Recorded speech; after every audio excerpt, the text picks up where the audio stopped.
This 2024 version is the most comprehensive video on YouTube of Glacier, the Hiker's National Park, including the changes to the Vehicle Reservation system, which is designed to reduce overcrowding. I'm about to show you why Glacier is my favorite park, and all the things there are to do in these beautiful surroundings. Whether you're a hiker, into paddling, or even horseback riding. And if you're not into those, there are boat tours, red bus tours, and the incredible Going to the Sun Road. This is the 5th or 6th version of this video, and this time it's organized as an itinerary to make it easier for you to plan your trip. There's a lot of information in this video, and feel free to skip around using the chapter points. And if you want more information on staying in the park, check out my Glacier Lodging video to tour each of the historic lodges and other accommodations in the park and just outside it. I cover more than a dozen of the most popular trails in the park, and I'll show you where there's likely to be wildlife.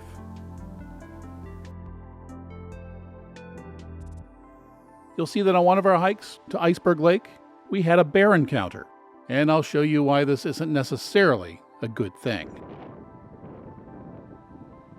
This video took over 35 days to shoot and over 300 hours to put together. That's one reason I've captured so many wildlife shots. By the way, when you're here, you need to know how to be safe around them. So with the help of the Park Service, I've included a bear safety segment. I've been to the park 19 times. Some of the park staff and tour drivers use these videos to become familiar with the park. And they are subscribers. And if this project helps you, please click the like and subscribe buttons. My channel is sponsored by my retirement account, and clicking subscribe really helps to keep this channel going. Leave a comment. I answer all subscribers. I'm going to show you my favorite photo spots and take you along on my favorite hike, which ends at a glacier. But we're going to start by driving across one of the most scenic roads in North America, the Going to the Sun Road. We're going to go from east to west from St. Mary, because in 2024 you do not need a vehicle reservation to drive the Sun Road from the east side. The east side is much drier than the west, and about 1,200 feet higher, at almost 4,500 feet. So there are fewer trees to block the glacier-carved scenery. As we drive west, the road is sandwiched between Two Dog Flats on your right and St. Mary's Lake on the left. A sign on one of the first turnouts points to a very unique mountain.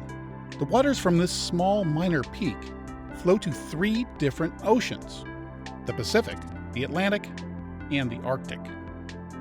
The power of ice is plain to see above Two Dog Flats. This is the first of many geological features that I'll point out along the route. Millions of years ago, this land was under the sea. Sediment layers build up over eons. Some of the rock in the park is over 1 billion years old. More recently, several ice ages have come and gone.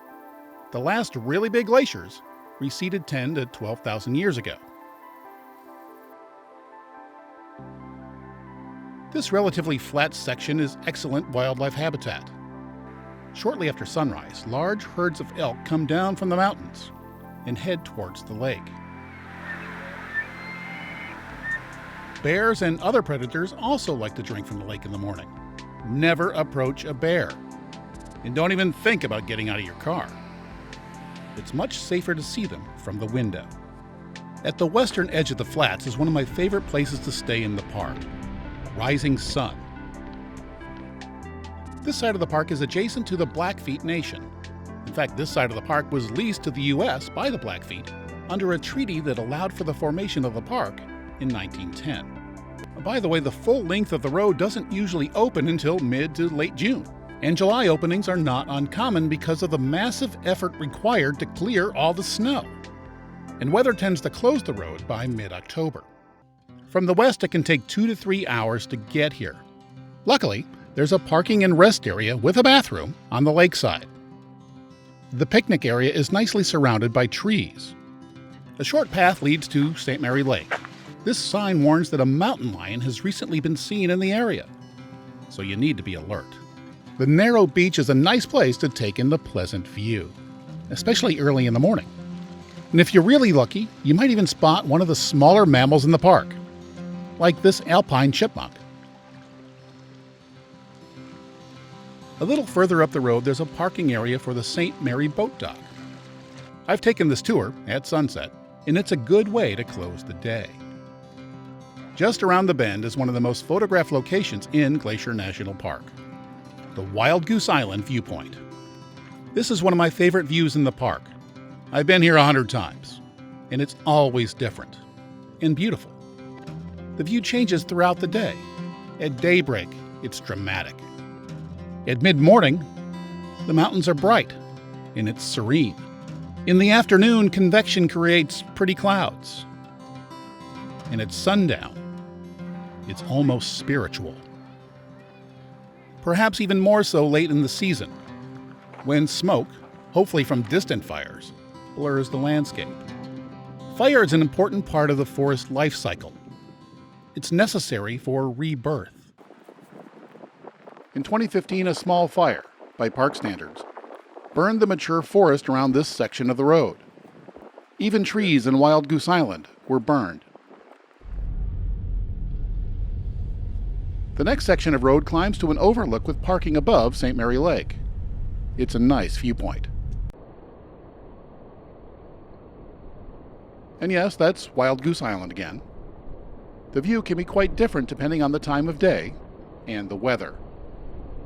Usually it's rather windy. In the afternoon, the clouds can be rather interesting.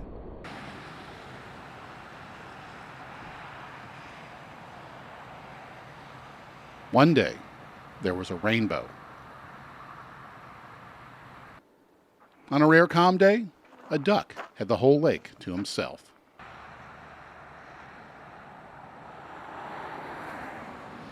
And if you're a rock hound, the opposite cliff face is interesting too.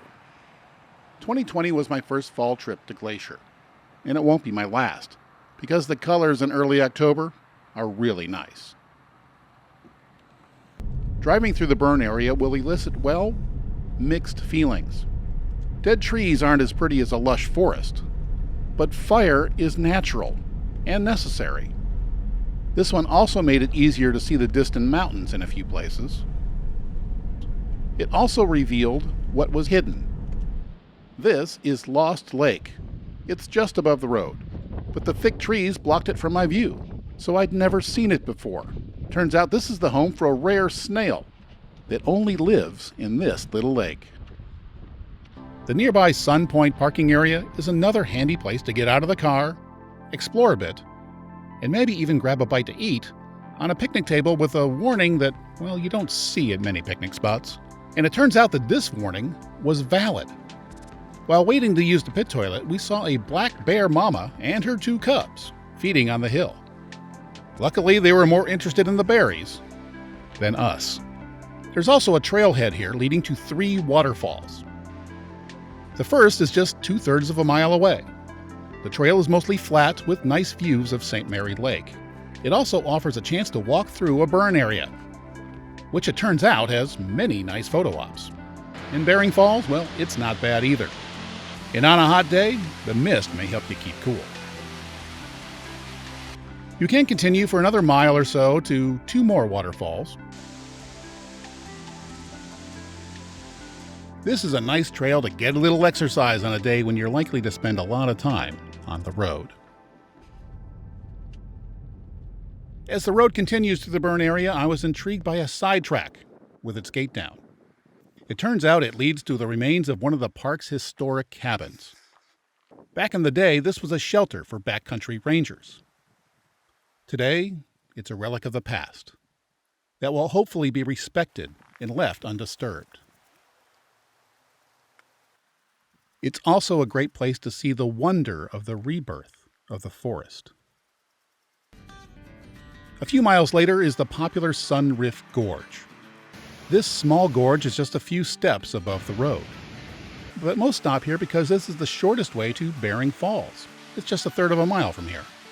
Those looking for more exercise can head further down the trail to St. Mary Falls and even all the way to Virginia Falls. And because of that, this parking area often fills up early. If these falls are on your must-do list, you really need to get here early. More mountains come into view as the road continues through the burn area. We're also approaching 1 billion-year-old red rock. Here's another one of those things that's a little bit hard to believe. But when the silt and mud that formed these rocks was laid down, this area was the west coast of the continent. Yep, there was a time when there was no land west of here. This is the St. Mary Falls Trailhead parking area. This trail bypasses Bering Falls. And yes, as you can tell, there are many trails in this area, and getting back to the correct parking lot can be an issue. So make sure you read the trail signs. I once ended up at the wrong parking area. I've been to this place many times too. And prior to the fire, the forest was so dense you could barely see St. Mary Lake. Of course, in 2017, things changed.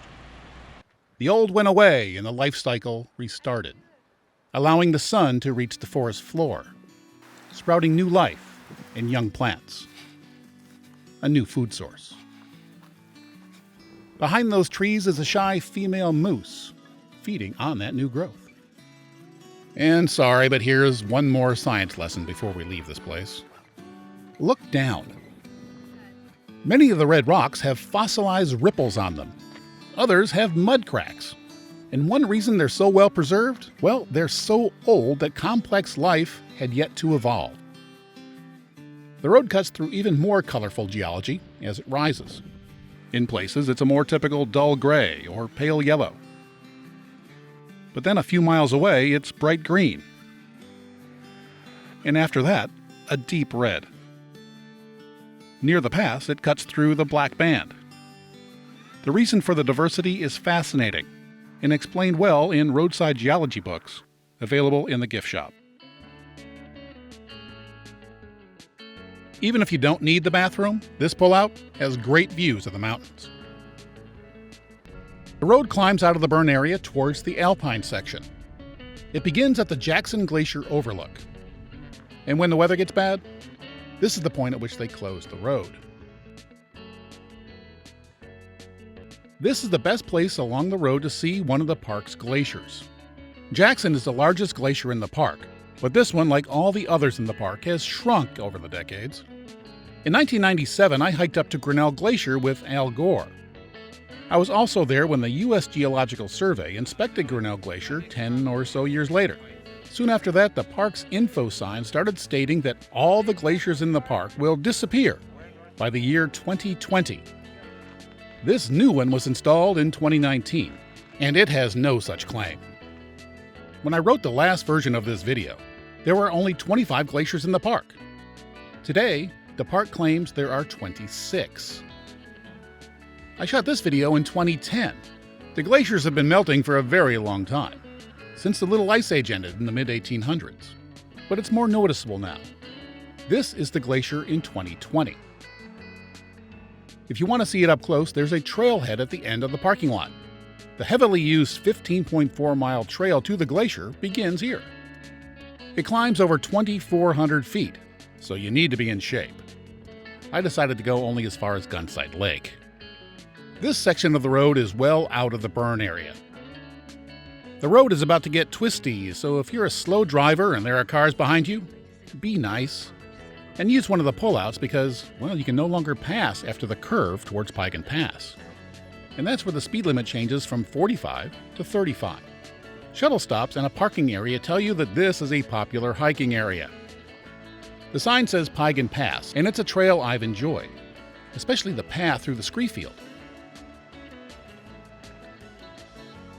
But Siyeh Pass can also be reached from here, and it might be even better. This is the biggest of the two switchbacks on the east side. From here, the road climbs quickly, and around the next bend are a few pullouts with some of the best views in the park. This is one of those places where you can spend lots of time, just taking it all in. If all the pullouts here are taken, don't worry, there's more up ahead. There are tunnels on either side of Logan Pass. This is the East Tunnel. The tunnels opened in 1933. They were the last sections of the road to be completed during its 9-year construction. The final switchback on this side is just up the road, and at the far end is Lunch Creek. This is another one of my favorite photo spots in the park. And if you're lucky enough to be here in mid to late summer when the beargrass and other wildflowers are plentiful, then it's even better. As the road gets higher, the views get more spectacular.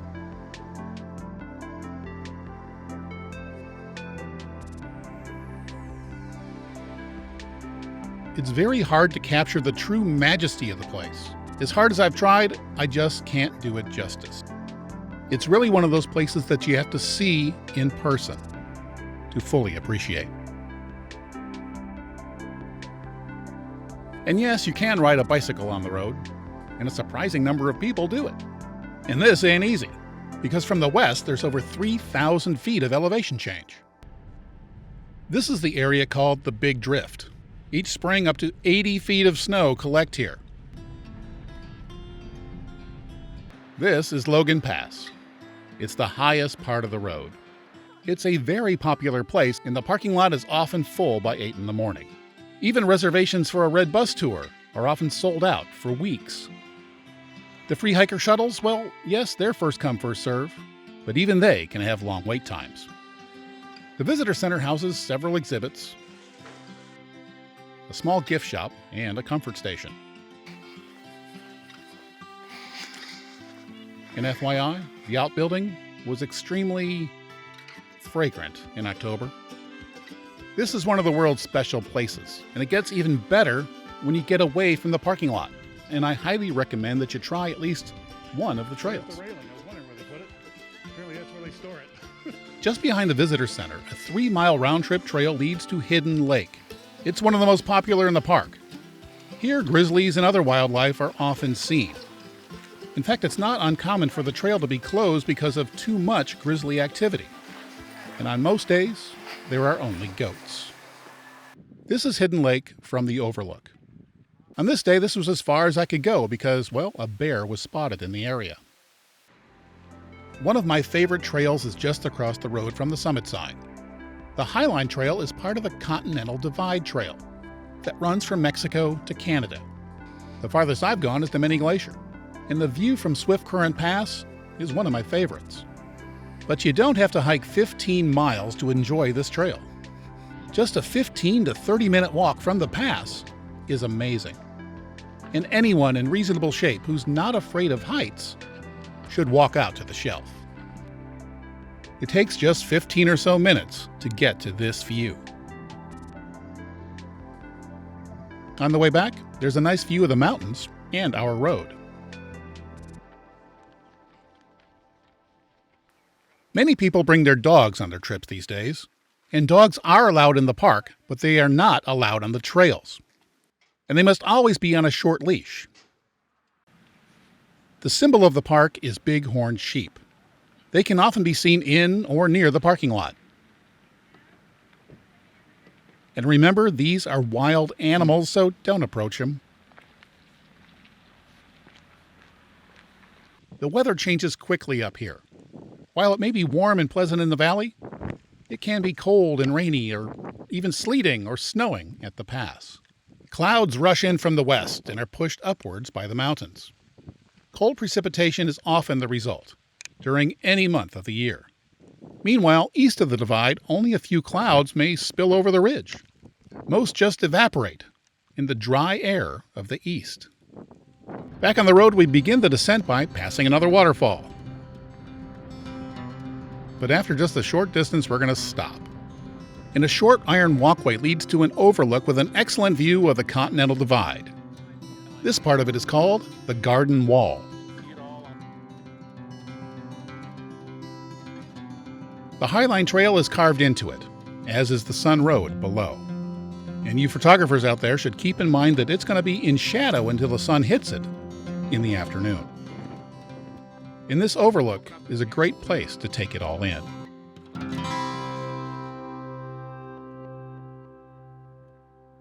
The descent is narrow, a bit twisty, and often crowded. Just west of the pass is Bird Woman Falls. It's one of the highest in the park.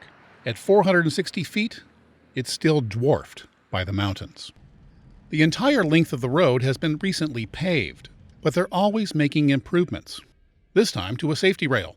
On this road, always expect delays. Heaven's Peak is one of the most striking on the west side.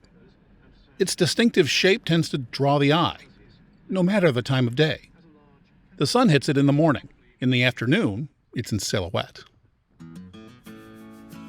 I love driving this road. But part of the experience is getting out of the car and just looking around. And there's a great parking area where you can do this at Haystack Creek. The creek and billion-year-old rock are up the slope. The last stretch of our road, it's at the bottom of the valley. And again, well, video just can't do this place justice. You really need to be here in person to get it. And that lady there, she gets it. She said it much better, but I wasn't rolling, so I asked her to say it again. You can't describe how beautiful this is. That wasn't very sincere. But you can't. See? She gets it. That's the Weeping Wall behind them. It's one of the landmarks on the road. It's called that because water weeps out of the rock during the early season snowmelt.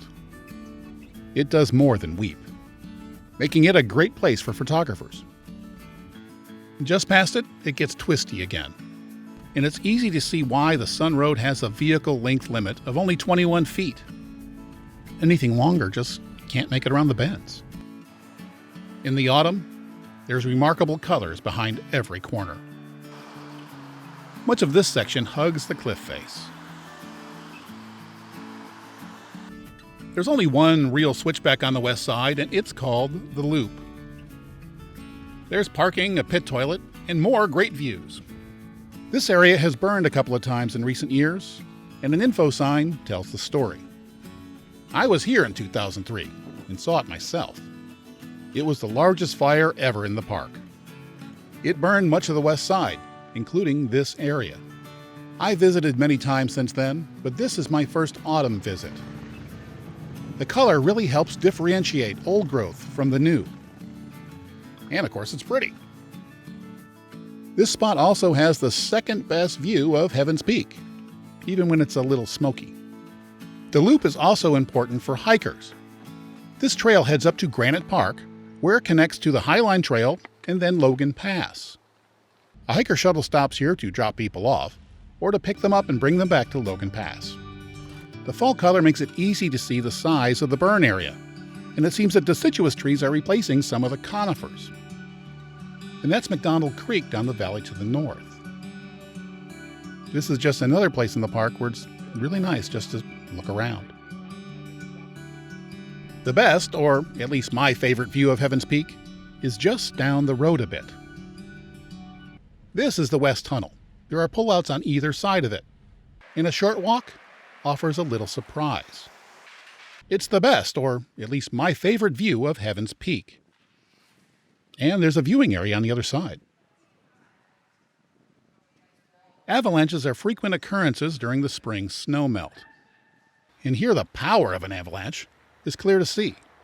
Safety and the time required to clean up these avalanches is another reason the road opens so late. The road eventually levels out and follows the contour of McDonald Creek. Several turnouts provide creek access. At first, it just trickles over Glacier's famous multicolored rocks. And in places, calm waters reflect fall color. Further down, there's small cascades. At Red Rock Point, there's bigger ones. The trail leads to a wooden overlook. At certain times of day, two-legged wildlife tend to visit the swimming hole. Curious types will find a few places to explore here. FYI, several years ago, I broke a rib doing something similarly curious in this same area. But anyway, early in the year, the water tends to be a bit higher. This was shot in early June. I had never seen it like this before. Soon you'll see another large parking area that's full by 8 o'clock in the morning.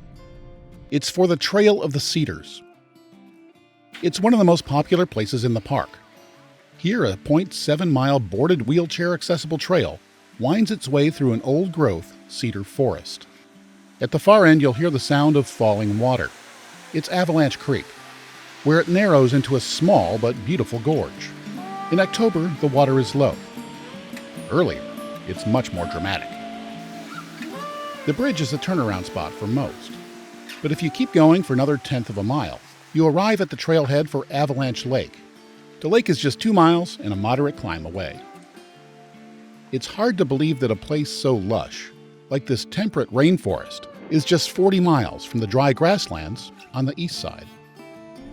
The road continues through the tree-lined valley near McDonald Creek. The pull-out areas now have names.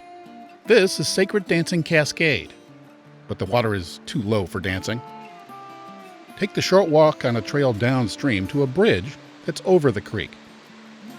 From the bridge, there's a great view of the cascade. It's another great photo op.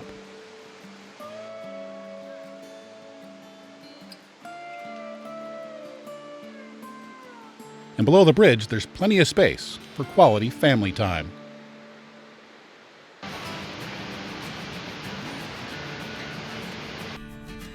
Back on the road, the speed limit here is 40, to provide a safety margin in case wildlife decide to cross the road. The creek empties into Lake McDonald. It's the largest lake in the park. The famous Lake McDonald Lodge is at the east end.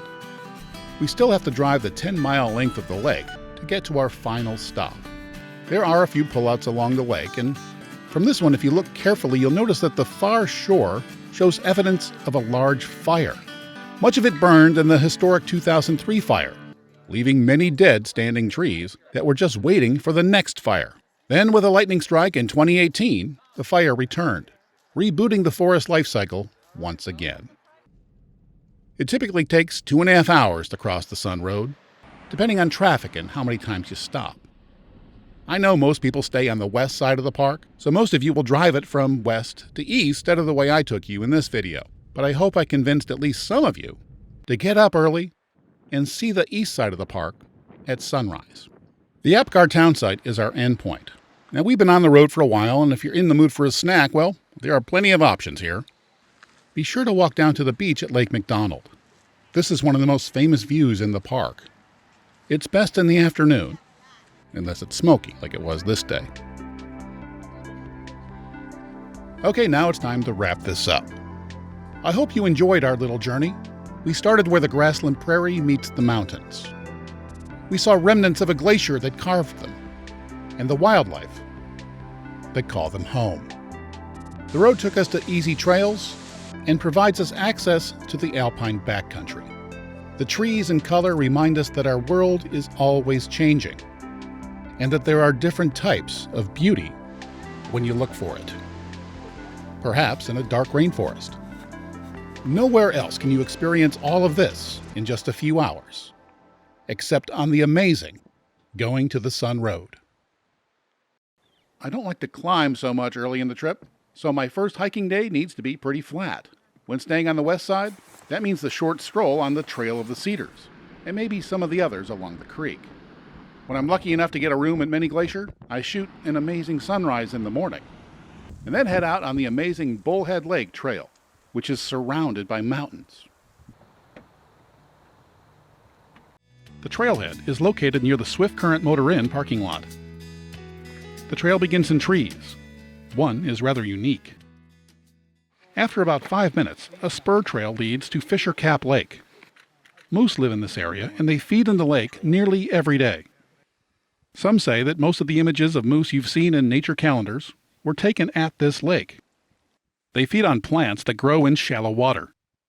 The females tend to feed in groups for up to hours at a time, providing plenty of time for photographers to get a nice shot.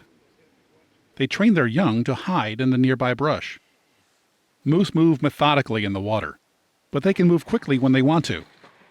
Moose are the largest members of the deer family. This is clearly apparent when they get on shore. They are accustomed to people, but they are still wild, and you shouldn't get too close. Bulls tend to feed by themselves. The best time to see them is late afternoon to early evening. Bears tend to come down here around dusk, so it'd be a good idea to be off the trail by then. Deer also feed here, near the shore. A few minutes further down the main trail, there's an interesting green rock formation. In places, berries grow along the trail. They are a favorite food of bears. So where there are berries, there eventually will be bears to eat them. Talking, singing, or making any noise that sounds human is a good idea when walking in bear country. About 1.5 miles from the trailhead, you're at the eastern end of Red Rock Lake. It's another 1/3 of a mile to Red Rock Falls. From time to time, the trail heads through trees.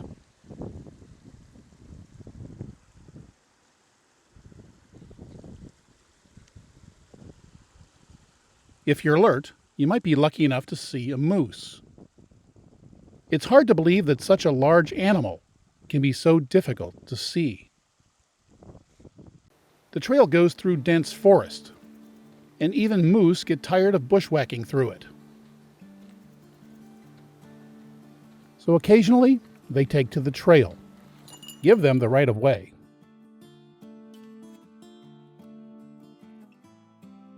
Just before the falls, the geology gets bizarre again. Just imagine the forces required to bend this rock formation. Also notice that earlier the rock was green.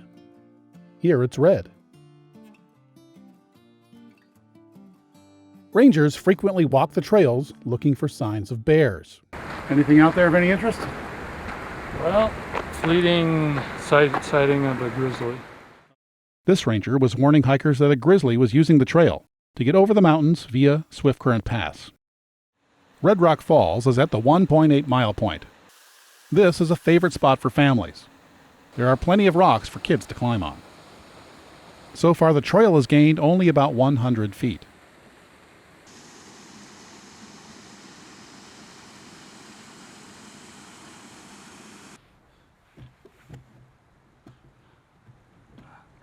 It's another spectacular 1.5 miles to Bullhead Lake. The trail gains about 300 feet as it follows Swift Current Creek. The lake appears to be two, but they are connected by a narrow channel. At one point, if you look back, you can see the Many Glacier Hotel. By the way, those are moose tracks in the water. What the hell's wrong with this piece of shit?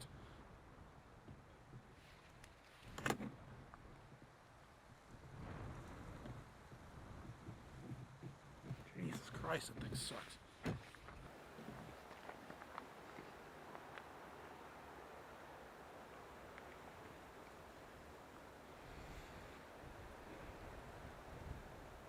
The larger pool is about 3.5 miles from the trailhead. It's one of the most tranquil places in the park. Here you're surrounded by mountains on 3 sides. At the end of the valley, there are 3,000-foot waterfalls. There's an oddly bent rock formation where mountain goats sometimes feed. The lake is clear and blue. Primitive life can also be seen on this trail. The yellow and green blotches on these rocks are alive. They are lichen. Lichen grows very slowly. These swatches are likely to be hundreds of years old. For most, Bullhead Lake is the turnaround point. But the trail continues. 2,000 feet up and 3 miles from here is Swift Current Pass. And beyond it, Granite Park Chalet. The view from Swift Current Pass, it's one of my favorites in the park. When you're in the mountains, it's only natural that you want to hike them. But this trail is proof that short, flat hikes can be just as memorable as a long, steep one. Now let's hike to a glacier. It's a harder one. It's my favorite one. I've done it more times than I can count. It's also in Many Glacier. If you plan ahead and have a ticket for the boat, you can park at the Many Glacier Hotel. But if not, you're going to have to start early because there's limited parking at the trailhead for the amazing Grinnell Glacier Trail. The trailhead is located down the road from the Many Glacier Hotel. But if you want to shorten the hike by about 3 miles, take the boat. Even then, the hike is a strenuous one. In about 4 miles, you'll climb from 4,900 feet to 6,600 feet above sea level. Tickets for the boat ride and ranger-led hike sell out quickly, so it's a good idea to purchase your tickets a day or so in advance. The boat leaves from the dock behind the Mini Glacier Hotel. During the lake crossing, a ranger describes the scenery. Then there's a 5-minute walk to Lake Josephine, where another boat awaits. Those who start from the trailhead emerge from the trees near Lake Josephine's boat dock.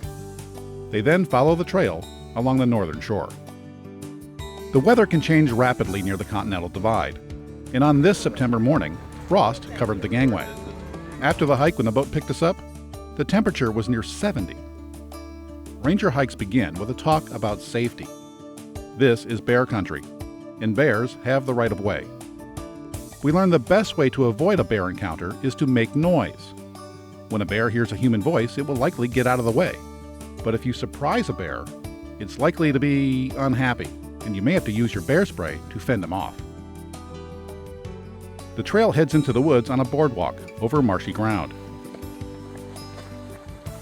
Just a few hundred yards from the boat landing, the climb begins. The trail gains a few hundred feet in the first 30 minutes, and on most days, the wind grows stronger. Soon, your efforts pay off with amazing views of Mount Gould, which dominates the head of the valley. On ranger-led hikes, you'll have plenty of time to rest, as you learn about local geology, wildlife, or any subject in which the ranger is fluent. This ranger is into geology. She tells us sediments which make up the rock of this trail are very old. The layers were laid down hundreds of millions of years, even before dinosaurs existed. Right next to the trail, there's evidence of the powerful forces which bent the rock and formed these mountains. Recently, rangers have had to explain one more thing: why so many trees in the area are dying. The answer is an infestation of a boring beetle in a budworm that feasts on new growth. The climb continues, and depending on the season, the foliage gets more colorful. Hundreds of millions of years ago, this entire area was under an ocean. This is fossilized seafloor. You can still see the ripples. It's now about 6,000 feet above sea level. There's a gentle rise over the next mile and a half, bringing Salamander Glacier into view, which is just above our destination. The saddle is reachable from the other side of the mountains via the Highline Trail. There are fewer trees the higher up you go, and the views of beautiful lower Grinnell Lake get better and better. The lake gets its vibrant turquoise color from small rock particles that were scraped off by the glacier. There are other trails in the area. A trail on the opposite side of the valley leads to Piegan Pass. Bears aren't the only mammals on the trail. This little guy will attempt to get your food, but don't let him. In this section, Lower Grinnell Lake is a constant welcome companion. The scale of the scenery is hard to capture on camera. Somewhere on that rock face is the trail. In a few minutes, you're beside another cliff face. In many places, the trail is no more than a narrow shelf carved into the rock. There are a number of waterfalls on the trail, but even in this remote location, parasites may be present, so water must be filtered before drinking.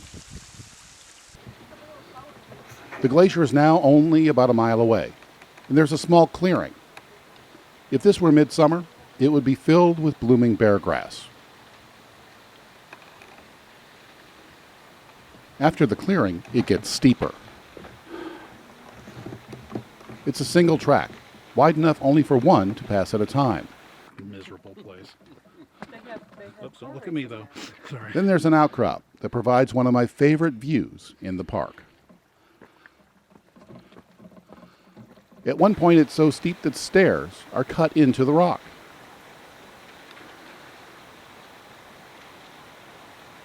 Soon you can hear the big waterfall at the end of the valley, and there's another incredible view. Depending on your speed, you've been on the trail for 2 to 3 hours at this point, and you've climbed about 1,200 feet. So you need to be reasonably fit Or an 8-year-old boy accompanied by his rightfully very proud father.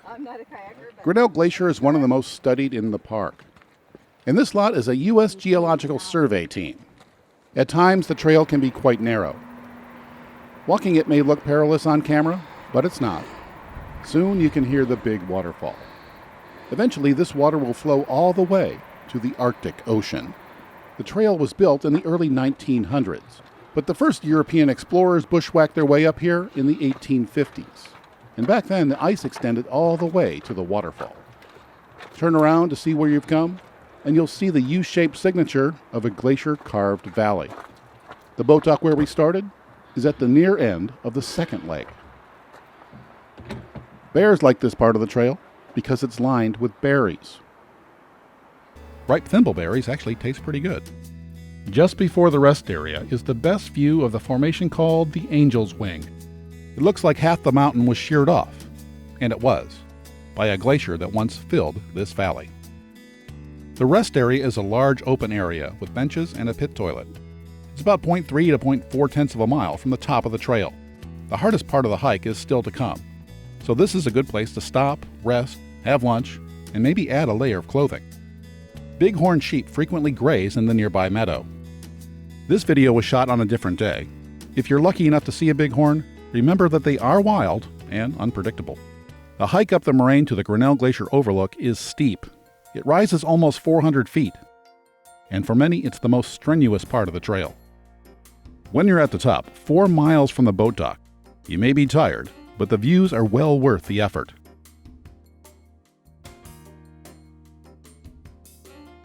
If you're lucky, you may see a bighorn sheep up here too.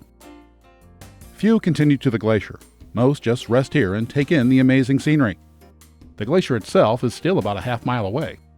Some even cool their feet in the very cold water. There's much to take in. The rock face is 3,000 feet high, the waterfall nearly 1,000. Like Lower Grinnell Lake, the water here gets its striking color from glacial flour, scraped off by the glacier. Most of those who make it up here know that the glacier is shrinking, and they want to see it before it's gone. This film crew is from Japanese television. As glaciers die, crevasses form near the edge, or foot of the glacier. Ice then breaks off and becomes a berg. Bergs now cover much of the upper Grinnell Lake. Over time, some of the bergs turn on their side, revealing ice layers that are hundreds of years old. Layers are also visible on the wall of the arête. They were laid down over 1 billion years ago. This is Salamander Glacier. In the early 1900s, it was connected to Grinnell Glacier. Today, the two glaciers are separated by hundreds of feet of rock. Fast the ice is melting. When I was here in 1995, the glacier was about 500 feet longer than it is today. Back then, there were still small ice caves, and the rangers were giving tours on the ice. The ice is now thin and flat. In fact, it's far too thin to walk on safely. Glacier melt isn't always bad news. In the 1930s, ice covered this spot. When it melted, it revealed 1.4 billion, that's with a B, year-old fossils of what was once the Earth's dominant species. These are stromatolite fossils. These humble algae colonies are responsible for giving the Earth its breathable oxygen. Before them, the atmosphere was carbon dioxide, but their waste gas was oxygen. They were formed in warm, shallow seas, proof that this ice-covered mountaintop was once a tropical shoreline. By now, you might be wondering what sort of effort is required to reach this spot. So I asked hiker Tim Curry about his thoughts. And that last 4/10 of a mile was a little steeper than I expected. So is the effort worth the view? It was absolutely worth it. I would recommend this to anybody who's of sound limb, but I wouldn't recommend it to anybody who was not quite in shape for the mountain, because you do feel the altitude. It is a steep climb, it's very rocky, and you should be in shape for it. And fitness clearly is not based on age. This grandma did it, and she's 77. And she didn't take the boat. She started from the trailhead, 5.5 miles away. It took her 4 hours to get here. And what did she think of it? Ah, it's marvelous. The Grinnell Glacier Trail is one of the most scenic in North America, and one of the few that follows a glacial valley past stunning vistas with an incredible lake. and then ends at a remnant of the last ice age. This is more than a beautiful place. It's also a great place to learn something about geology, the earliest forms of life, and climate change. So when you're in Glacier National Park, if you do only one hike, the Grinnell Glacier Trail is the one to do. By the third day, if I'm not too sore, I head up to Logan Pass for one of my favorite hikes. No, it's not the Hidden Lake Trail. Sure, it's one of the park's most popular, but it's too crowded for me, so I've only done it once. And unless the weather is really nice, there's only a fair photo op at the top. I much prefer the Highline Trail and its connecting Swift Current Pass Trail, which takes you all the way to Many Glacier. It begins just across the road from the Logan Pass sign. If you're in good shape, you can take it over 15 miles all the way to Many Glacier. But if that's too much for you, there are options. You can take it just 11.8 miles down to the Loop on the Sun Road. Or you can take it for just over 2 miles to a place I call my lunch spot. This short option has spectacular views, and because it's out and back, you don't have to arrange for transportation back to Logan Pass. I do at least one of these variations every single time I'm in the park. These days, parking at the pass is usually full by, well, just after sunrise. Even in October, I got there about 7:30 in the morning, and I was lucky enough to nab one of the last 3 parking spots. So if you're going to do this one, you might want to book a red bus tour a couple of months in advance, or be prepared to wait in line for a hiker shuttle. In this segment, I'm going to take you all the way down to Many Glacier. We'll traverse the famous shelf, walk along the garden wall, and take a break at my lunch spot, where we'll meet some goats. We'll climb up the haystack and endure a spur trail and a horribly steep trudge up to the Grinnell Glacier overlook, before resting at the halfway point, which is Granite Park Chalet. Then we'll cross the Continental Divide over Swift Current Pass and hike down 2,300 feet, past several lakes and Red Rock Falls, to where journeys end at the Swift Current Motor Inn. This segment includes images from several of my hikes. A signpost at the trailhead reminds us that this is bear country. There are more than 500 grizzlies in the park, and as the sign says, there is no guarantee of your safety. As recently as 2019, a man went missing on this trail.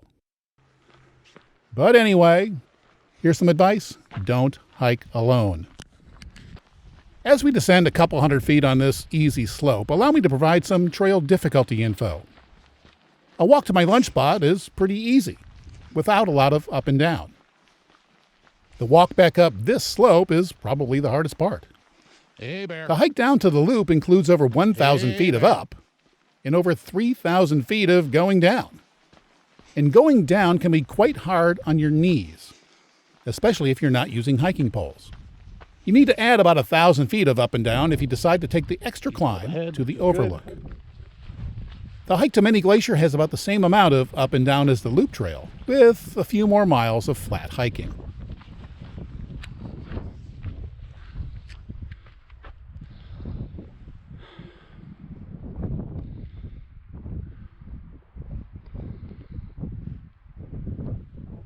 This is the shelf. It was blasted into the several thousand-foot high garden wall. It's so narrow that you have to stop to let other hikers pass. It can be scary for some, but there is a handy garden hose-covered safety cable to hang on to. At least there is during the busy season. On this early October morning, it had already been stowed for the season. A little later in the morning, there is more sun on the trail and in the valley. And early on, the Sun Road is still within earshot.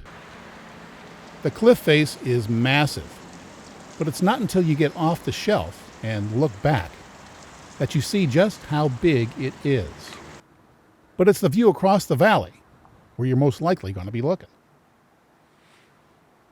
After just a few minutes, you're off the cliff face, and the trail opens up a bit. Bears aren't the only wildlife feeding here. Bighorn sheep do too. Across the valley, the 492-foot Bird Woman Falls comes into view.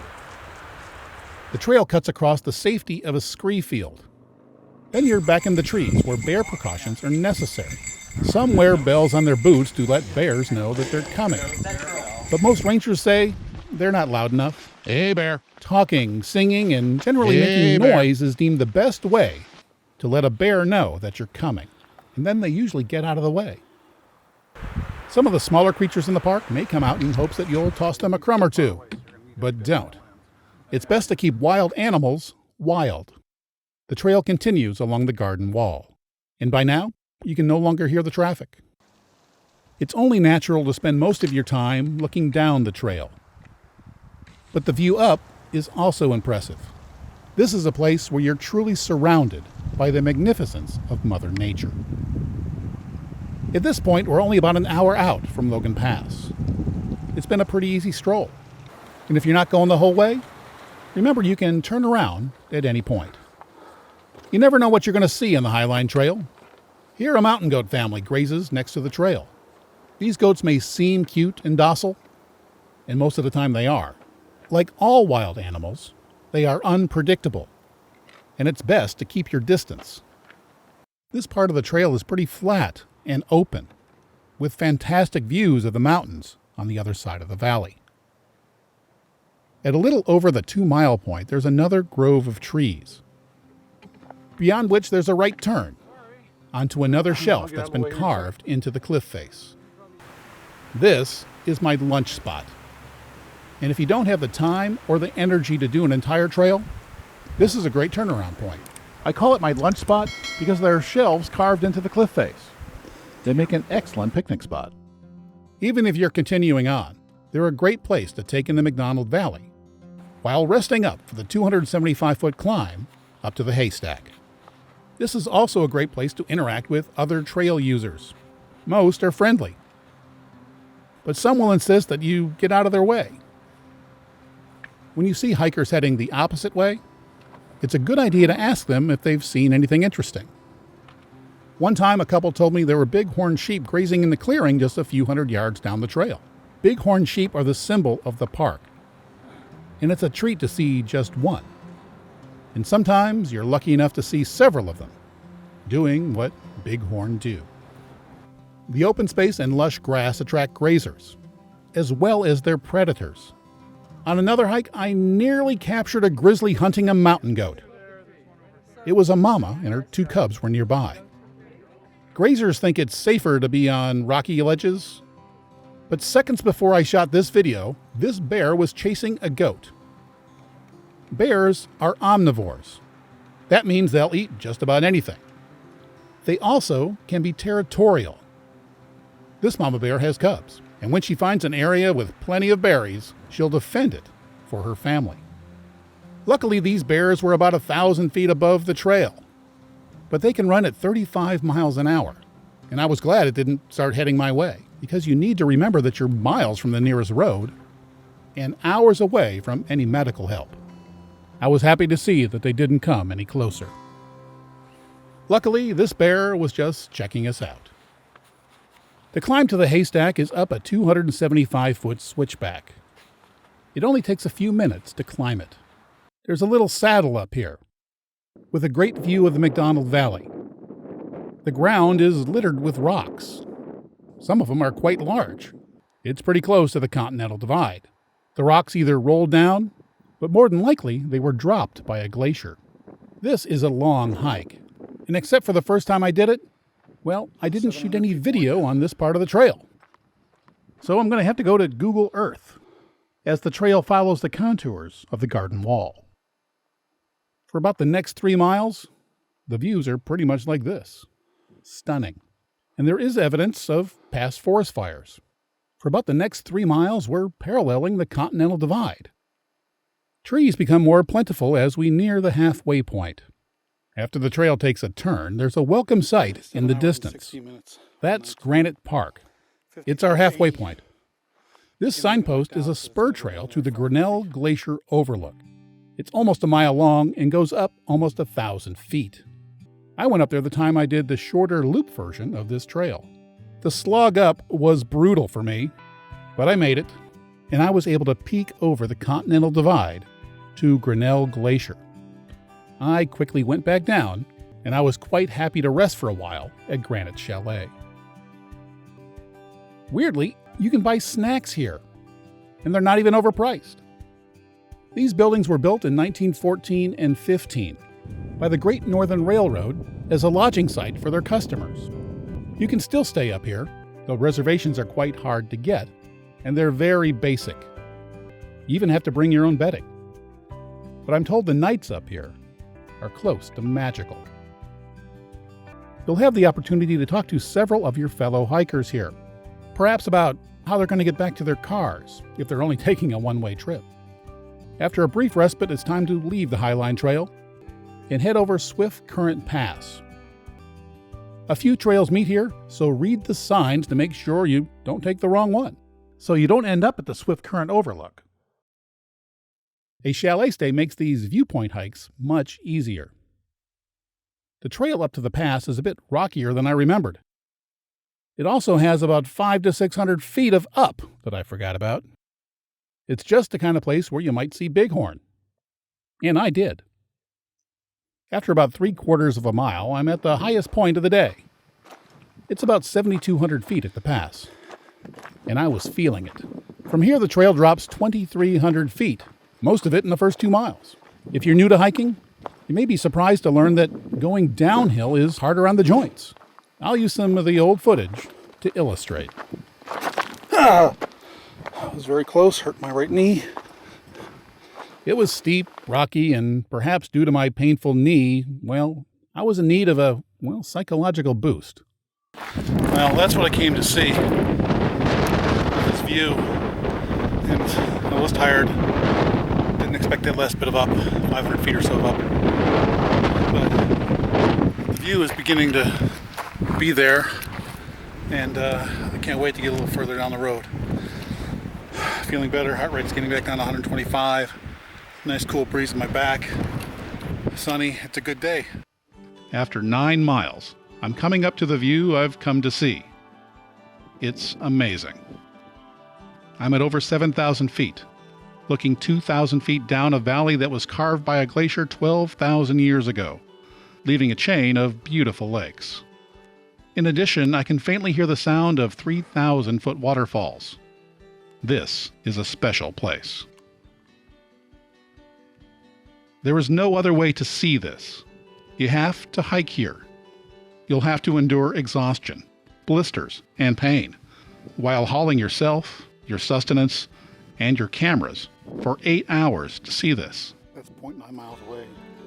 They say that you appreciate things more when you earn them. And they're right.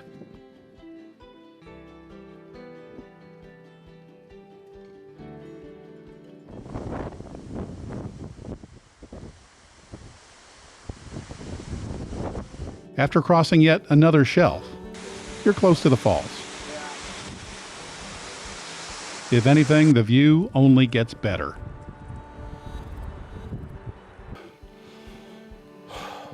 But the view's not bad. The falls begin at a melting glacier. This trickle will soon join others, forming the Swift Current River. I've done this part of the trail twice, and I wish I had more pics.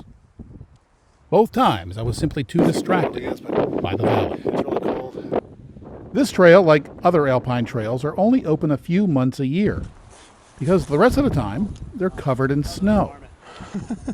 This was shot in mid-July, and it was almost impassable. When I came around the corner, I saw this guy resting in the shade of the cliff. His buddies went up to the lookout. Knowing your limits is important out here.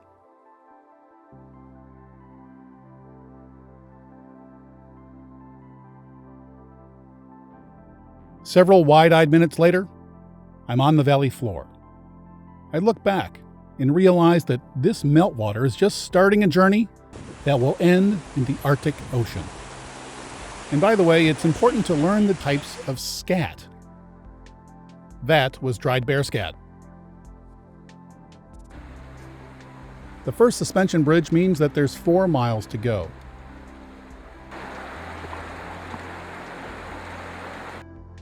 And yes, this part of the trail is the same one we were on earlier when we went to Bullhead Lake. And yes, this is the lake. As I've been here many times before, well, I'm not stopping as often to shoot pictures. Frankly, I was tired and sore, so I did the last 3 miles in less than an hour, including a stop to Red Rock Falls. It's just a short walk off the main trail, and it means I'm only 1.8 miles from the end. While it would be nice to stay and appreciate it, I do so only briefly. It's been a long day, and I'm much more interested in basking in the luxury of a sparse, TV-less room with my boots off. Several minutes later, 8 hours after starting out, and carrying a lifetime of memories with me, that's what I did. You may be wondering how I got back to my car at Logan Pass. Well, I prepaid for a red bus ride for the next morning. And yes, I could have done that today or taken my chances with a hiker shuttle, but I decided to drive up. But I got lucky. It turns out that while waiting for a table at the diner, I ran into the guy who was waiting on the trail. And after his buddies showed me the pictures they took at Swift Current Lookout, we started talking about getting back to the pass. And it turns out they had pre-planned. They had staged one of their cars here at the Motor Inn. And they were kind enough to let me bum a ride back to Logan Pass. And to pass it forward, I donated my red bus ticket to someone else who needed to get to Logan Pass in the morning. By day 4, I'm ready for more elevation gain. And this time I've chosen a trailhead with 2 destinations. And anybody can do it, assuming you're fit enough, because you don't need a vehicle reservation to get there from the east side of the Sun Road. You can also get to the trailhead at Siyeh Bend on a hiker shuttle. From here, we're going to go up to Piegan Pass, but you can also go up to the harder but more interesting Siyeh Pass. And I think I'm pronouncing that wrong. Piegan Pass is a 9.2-mile round trip from the Sun Road, with over 1,700 feet of elevation gain. You can also get there from Many Glacier, where it's about a 12.4-mile round trip. It's just about as far to Siyeh Pass, but there's about 300 additional feet of elevation gain. Much of the trail and the elevation gain occurs when you're in the trees. The trees are thick, but there are a few views of the mountains, and you never know who you're going to have to share the trail with. There's a couple of creeks to cross, too. A little bit past the halfway point, there's another trail. Siyeh Pass is to the right. It's closer, but it has 300 feet more of elevation gain. And that's why I decided to go to Piegan Pass. Should have realized I made the wrong choice when I saw fresh bear scat a few minutes later. But beyond that was what turned out to be my favorite part of the trail. This long ski slope had more than just a great view of Jackson Glacier across the valley. The trail seemed to go on forever, with no reference points. But this weirdness and overcoming it made it my favorite part of the trail. A couple of 100 feet after the slope, you reach the pass. There's a nice little blue lake, but not much else. I thought about summiting, but it's a lot farther than it looks. After some gorp and some water, I headed back to the car at Siyeh Bend. I was feeling pretty good, and had I known what you now know, I likely would have gone to Siyeh Pass too. It has a much better view. And from a nearby summit, there's a great view of Cracker Lake in Many Glacier. And by the way, when you're at Sunrift Gorge, you'll see a sign to Siyeh Pass. This is the hard way. It has lots of switchbacks and over 3,000 feet of elevation gain. But many go this way and make it a 10-mile point-to-point trip to Siyeh Bend. By day 5, I'm ready to see a different part of the park. In this case, it's Two Medicine. Some of the best trails in the park are here, especially if you're in really good shape. And instead of showing you just one in detail, I'm going to give you an overview of several, so you can better decide for yourself which ones are best for you. Most of the area's trails and activities are centered around Two Medicine Lake, which is not to be confused with Upper or Lower Two Medicine Lakes. There isn't a hotel here, but there is a campground and a general store with basic meal options. The trailheads are spread out, but most are near the lake. Some are best accessed via boat. As you can see from the trail information on the map, there are several short, flattish hikes, as well as some high, long monsters. On one of my first visits to the park, I hiked to Scenic Point.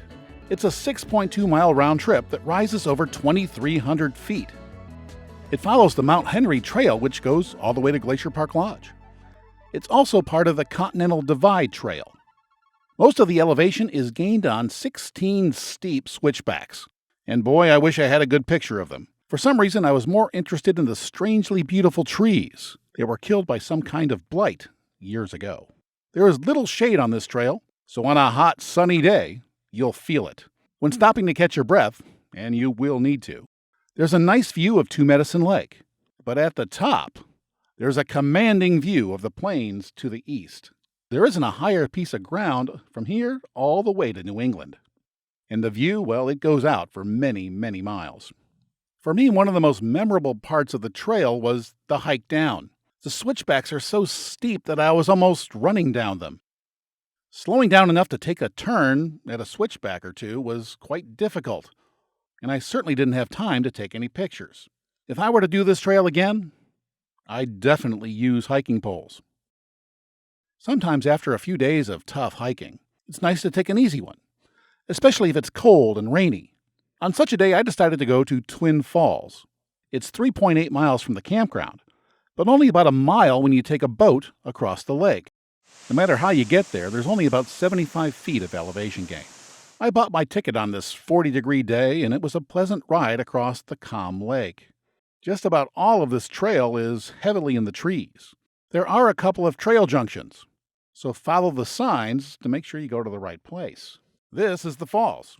Or is it these are the falls? Anyway, there they are. They're not spectacular, but it's not a bad way to spend part of a rainy afternoon. The more interesting thing was one of the guys I recognized from the boat decided to take a dip in the near freezing water. While waiting in the shelter for the boat to return, I asked him why he did it. So you're the guy who jumps in all the lakes in the park. Yeah. I swam in the one at Mini Glacier Hotel yesterday.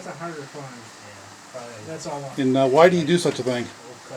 There's no showers in the park. That's not true. The bigger campgrounds, like the ones at Swift Current, they have showers. From the boat drop-off point, you can go to other places too. No Name Lake is less than 3 miles away, but there is about 800 feet of climbing involved. And on the way, if it's not too cloudy, there's an interesting rock formation called Pumpelly Pillar. No Name Lake feels remarkably remote for such a short hike. It has a couple of backcountry campsites too, which can be reserved at the Two Medicine Ranger Station. Another destination you can go to from the boat dock is the Upper Two Medicine Lake. It's accessed from another connecting trail, and it's just slightly farther away at 2.2 miles. There's backcountry camping there too. Two of the most spectacular passes in the area can also be accessed from this boat dock. Dawson Pass and, I can't pronounce that, so you'll just have to read it, can each be accessed from this trailhead. If you don't use the boat, it's just under 7 miles to each pass. Or you can combine them in a 16.9-mile loop trail with a net elevation gain of 2,450 feet. But the views up here are really nice. Most people take 2 days to do the 17-ish mile loop. And I'm not an expert on overnight trips, so if you want to do this, go to the hikingglacier.com website for more info.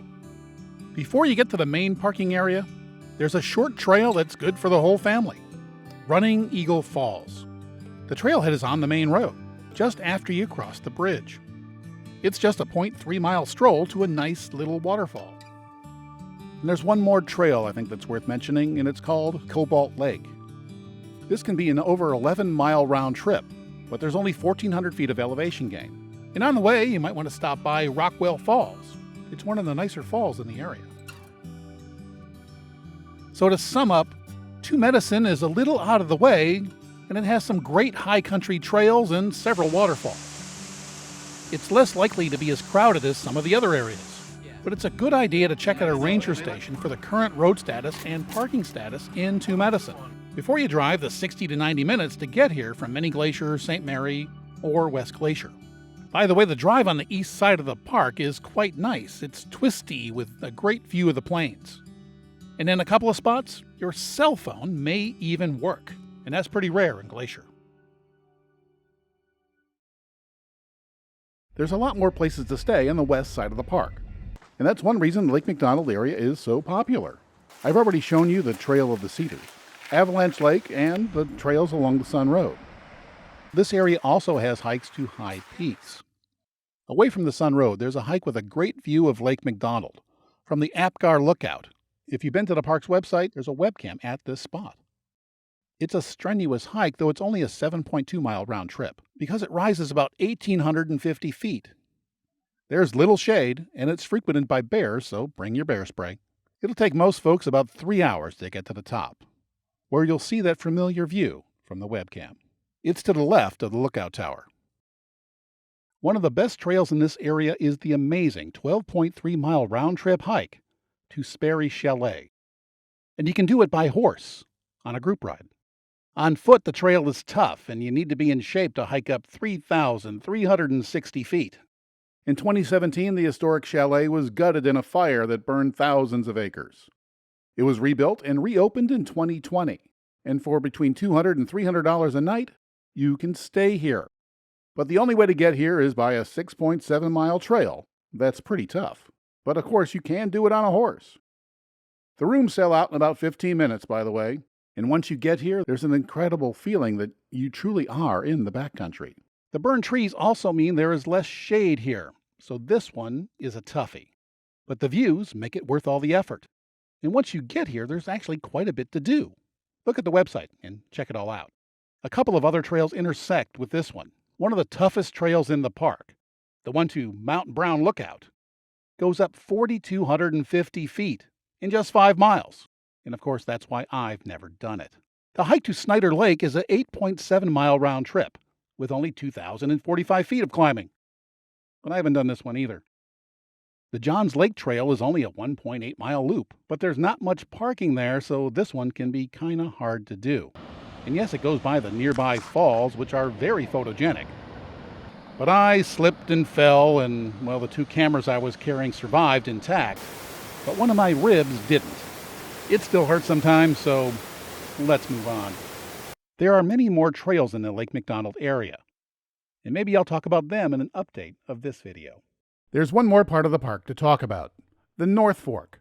Here you'll find remote trails, beautiful lakes, off-the-grid homesteads, rafting, and surprisingly, a pretty darn good off-grid bakery.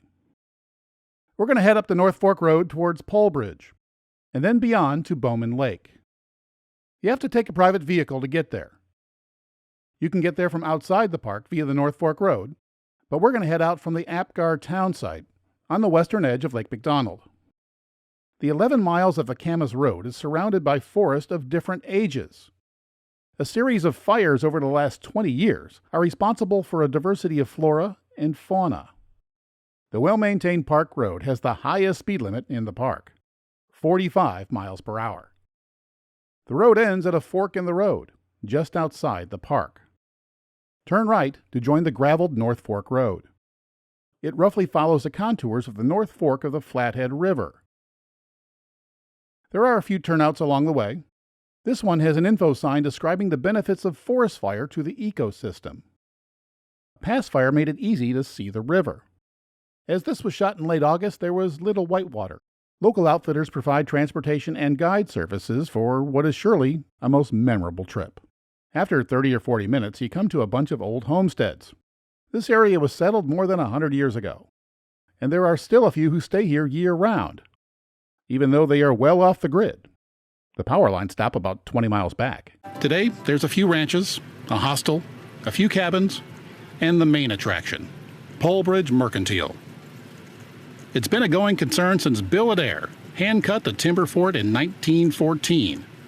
His original house is next door. Today, it's the Northern Lights Saloon.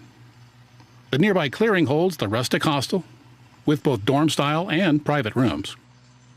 There are even a few cabins. The kitchen and outhouses are shared. And you can even rent a canoe. Solar panels provide much of the power. A generator provides the rest. The Merc was once a general store. Since 1991, it's been an off-the-grid bakery. All the items are baked fresh on site by a staff that lives on site. Of course, t-shirts and other souvenirs are available. The place has changed little, and the handcrafted construction is on display. It stood up well against over 100 years of harsh weather. It's open year-round, but in winter, only 3 days a week. The road to Bowman heads north, past the saloon. Back in the day, this was a residential street. Most of the home sites are long gone, but you can see evidence of the old buildings along with past forest fires. About a mile later, the road turns right to cross a bridge over the North Fork River. Almost immediately, there's a ranger station, indicating we're about to re-enter the park. From there, the park road gets rougher. A couple of yards after the park gate, there's another fork in the road. Go to the left for 14 miles, and you'll end up at the beautiful Kitla Lake. We're going to go to the right, and in 6 miles, we'll be at the equally nice Bowman Lake. The single-lane track is twisty with many blind corners. We're going only about 15 to 20 miles an hour. As a precaution, I honk the horn on particularly blind corners to alert anyone heading in the opposite direction. Once you're at the Bowman Lake parking lot, which also, by the way, fills up often, there are several trails to choose from, including the 12.8-mile loop to 3 hikes, including the picturesque Quartz Lake. Around here, the trails spend a lot of time in trees.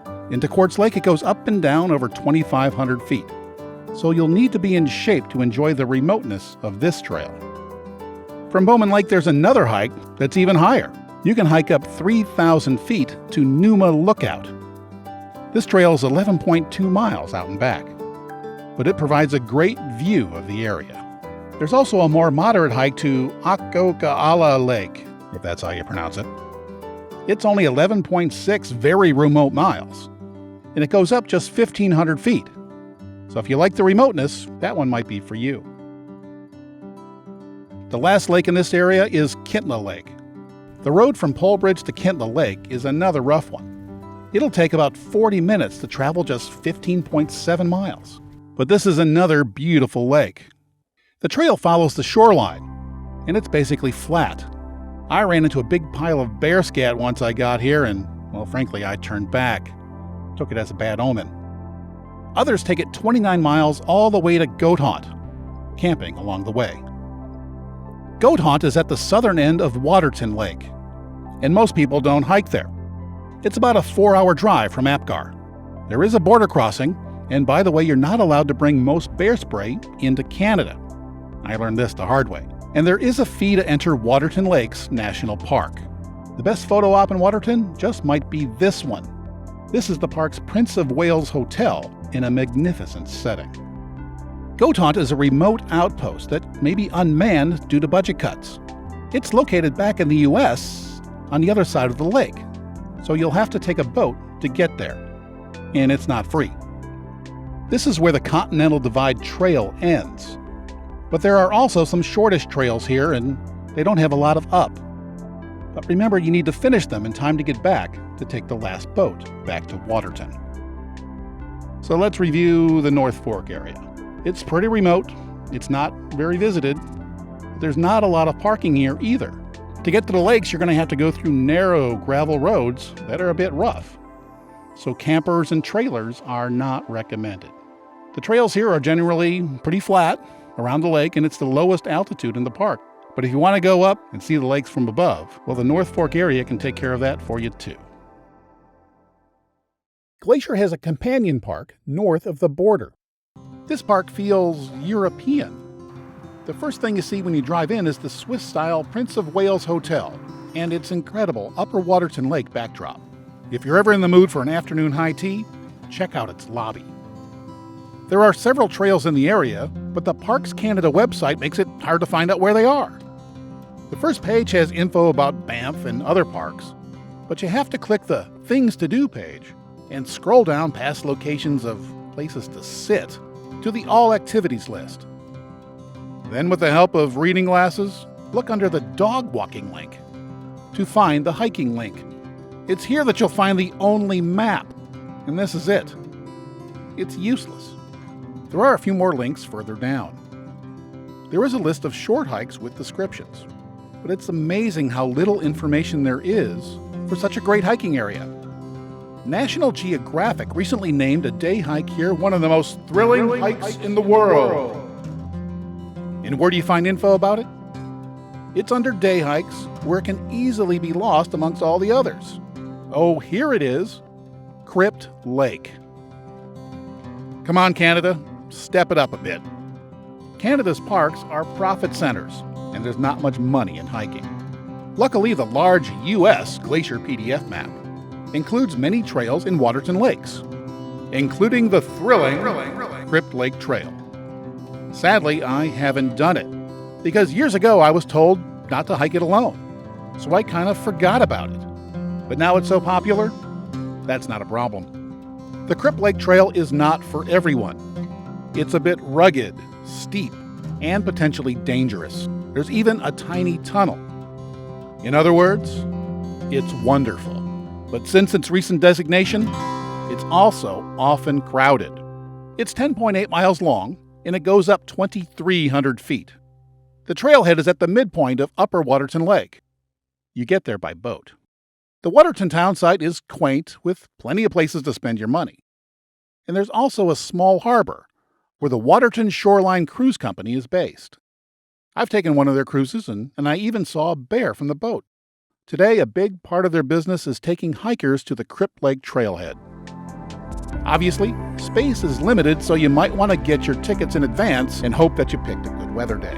If you're a fast hiker, you might want to put some space between you and the crowd in the first 4.5 miles. After that, you'll be single file. A half-mile past an old campground, the trail goes up a narrow ledge and ends at a sheer cliff. On the way, check out the 600-foot waterfall. When it gets really tricky, there's a welcome handrail. At the cliff face, an 8-foot stepladder provides access to a 60-foot natural tunnel that's too small to stand up in. This is a popular selfie spot, so there might be a bit of a delay here. Then there's a stroll down to the lake. And this is Crypt Lake. It's a pleasant place to rest after this amazing crossing, while thinking about how lucky you are to be able to hike back on this thrilling trail one more time. So, how do you get here? Well, Waterton Lakes is about an hour's drive from St. Mary via the Chief Mountain Highway. That means it's 3 to 4 hours from Apgar on the west side. The border crossing is not open 24 hours a day, so late-night crossings require an even longer drive. And the road is closed in winter. Yes, Glacier's Companion Park is a bit out of the way. But if you have the time, it's well worth a trip, even if you don't do one of the most thrilling hikes in the world.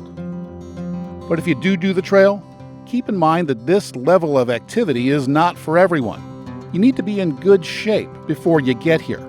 Medical services are quite limited, and you're at least a couple of hours away from a major hospital. And also remember that this park belongs to nature. We are the intruding visitors.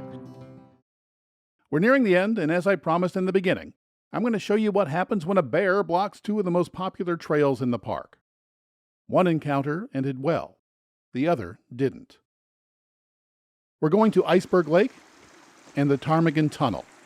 They begin at the same trailhead in Mini Glacier, where you may remember that you need a vehicle registration between 6 a.m. and 3 p.m. The Iceberg Lake Trail is popular because it's not too long, there's not too much elevation gain, and it ends at a 3,000-foot cirque and a beautiful lake. Then I'll show you how to take this same trailhead to a much different place, the Ptarmigan Tunnel. After the falls, we'll take a trail to the right, and we'll go up a total of 2,400 feet. Then we'll go through a tunnel to this amazing view. The trail begins with a steep 200-foot climb until it meets the main trail. Take it to the left. You're now high enough to see the surrounding valley and its prime bear habitat. The trail climbs gradually, occasionally entering a grove of trees. But most of the time, you're above the trees, where there's nothing to obstruct the view of the valley. Hey, bear. When entering a grove, it's particularly important to make noise Coming through. as a standard bear safety precaution. This was the first day the trail was open after weeks of closure. This is bear scat. It's proof that the threat is real.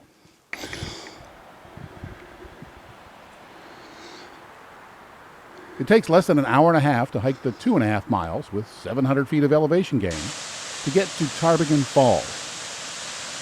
They aren't much to look at when the water is low, as it was on this September day, but there's plenty of room to sit and have a snack.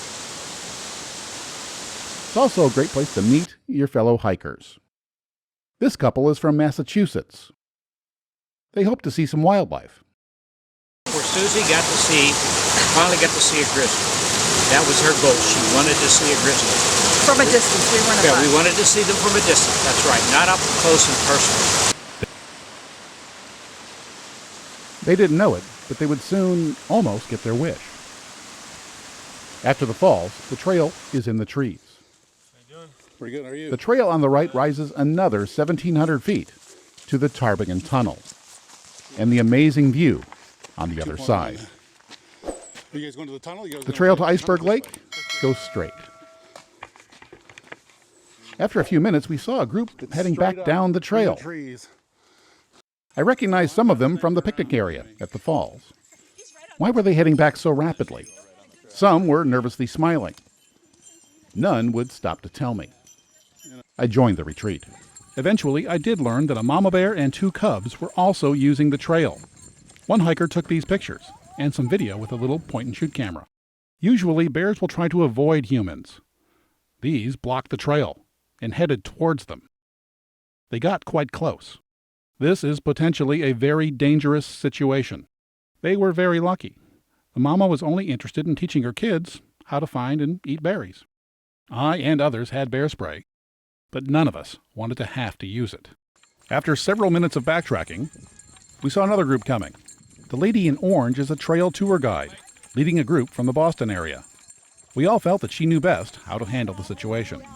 Then someone came up and said he saw the bears leave the trail and go up the hill. So we decided we could continue, but we did so as one large group. There is safety in numbers. Secretly, I'm sure all of us were checking out the others in the group, trying to determine who was the slowest, while at the same time hoping that an old joke wouldn't come true. 15 minutes later, in a clearing, one hiker showed us her photos of the bear. She was quite close to it. I've seen what happens when a bear attacks on this very trail, and it's not pretty. The victim I saw in 1994 struggled down the trail, covered in blood. This witness explains what he saw. I saw him. He has a deep laceration on the top of his head, one across the chest and one on the back. It would have taken the victim 3 or 4 hours to get to the nearest hospital by car, and by then it might be too late. So a helicopter was called. In the next week, he had to endure 4 operations, but he did survive. Youthful enthusiasm can be nothing more than naivete. This time, we were lucky, but the danger was real, and the trail was again closed the next day. The trail continues to rise very gently, and it never feels like you're climbing, until the last little bit just before the lake. The trail then descends to the lake. The bergs that gave it its name are long gone, but it's still an amazing sight. Including rest stops, it took about 3.5 hours to get here. The icebergs that gave the lake its name are long gone, but it's still an amazing sight. The lake is surrounded on 3 sides by 3,000-foot cliffs. Numerous rocks provide plenty of space for even our large group to spread out and enjoy the quiet of the place. I stayed for about an hour, taking photos and fending off squirrels. We again grouped up for the hike down. It took less than 2.5 hours. Recently, rules have changed to allow the carriage of handguns on the trails. One of our group had one, and I was glad for it. The Iceberg Trail is a popular day hike because it's an easy 9+ mile stroll. It's a great first day hike before taking on something a little more challenging. It offers a wonderful view of an alpine valley, and of course the amazing one-of-a-kind Iceberg Lake. The first 2.5 miles rises just about 700 feet until the Ptarmigan Falls. From there, the trail climbs another 1,000 feet in 1.5 miles to Ptarmigan Lake. The final push is a 600-foot, 1-mile climb to the tunnel and the amazing view on the other side. The trail is shared by the Iceberg Lake Trail, and the trailhead is located behind the Swift Current Motor Inn parking lot at about 5,300 feet. The footage from here hike to Iceberg Lake, as I used a better camera. The steady climb is mostly out of the trees, with nice views of the surrounding mountains. The area is frequented by bears who make noise and practice other bear safety precautions. The temperature was in the 40s and the sky was threatening on this early September day. One of my favorite things about hiking in Glacier is the tree line is pretty low, and you're often hiking above it. So here you get to see the mountains, not just a bunch of trees. The trail does go through a few groves, and in one of them there was some bear scat. If you haven't seen bear scat before, you need to know what it looks like. Big pile of bear scat. This pile is a bit old, so hopefully the bear left the area. This was the first day the trail had been open in weeks because of bear activity. It was closed the next day for the same reason. And if you see bear scat, be alert. These folks were heading to the Iceberg Lake, but now they're retreating because a mama bear and two of her cubs were using the trail. I got this footage from a hiker who got out of the way and shot some phone footage of the bear family. This footage was responsible for closing the trail the next day. Bear activity frequently closes this trail, so if it's open, do it, because it might be closed tomorrow. The bears were seen heading safely into the woods, so the group turned around again and headed back to Iceberg. The first leg of the trail ends at Ptarmigan Falls, and here they are. And in case you're wondering how long it took a 50-year-old man to get there, Ptarmigan Falls took an hour and 2 minutes or so to get here. Well, the falls are nice, but not spectacular, especially when the water is this low. But it's a good place to have a snack and rest before the steepest part of the trail. Not far from the bridge, there's a side trail with a signpost pointing to the Ptarmigan Tunnel. The Ptarmigan Trail goes to the right and up the slope. And I knew this was going to be a tough hike. It's 2,300 feet up from the trailhead. So on this leg of the journey, I decided to take the lightest camera I owned at the time. It wasn't a very good camera, so I shot some stills too. The weather kept changing, and while there were clearings, much of the trail is in dense forest, which makes it easier to surprise a bear. And after about an hour or so, I was well above tree line and in a cirque. There was also a hole next to the trail, which was recently dug, probably by a bear. Here's some of the bad video of the cirque in Ptarmigan Lake. It was drizzling and getting colder, and one reason I'm showing you this shot is just to point out how quickly cameras have gotten better. The camera used here isn't that old, but it uses an obsolete technology called videotape. Today, cell phones have much better cameras. And the switchbacks may look like they're cut into a sheer cliff wall, but they weren't too bad. It took only 20 minutes to climb the remaining 600 vertical feet to the tunnel. Here are my first impressions. Okay, 2 hours, 48 minutes. Heart rate 119. It was 140, so I'm coming up this hill. Last bit is 600 feet of up. There's the switchbacks in the trails. Not fun. Started out 5.2 miles that way. Started raining at the bottom of the lake, or halfway up the lake. There's the tunnel. It's cold, it's raining. It's cold, it's raining, I'm here. Tired. But the view's not bad. It's not bad. I'm not sure it's worth all this effort, but I've finally been here and I've done it. My disappointment wouldn't last for long. This is the tunnel. It's only about 60 feet long. And the day before, it was occupied by a bear who was using it as a shelter. But this is the view from the other side. It definitely made this trip worth all the effort. The rapidly changing weather was a bit unnerving, but it made for very dramatic and impressive images. To the right you see red rock that was laid down in a shallow sea millions of years ago, and that's Elizabeth Lake in the valley. There were a few other hikers up there, and we discussed the situation.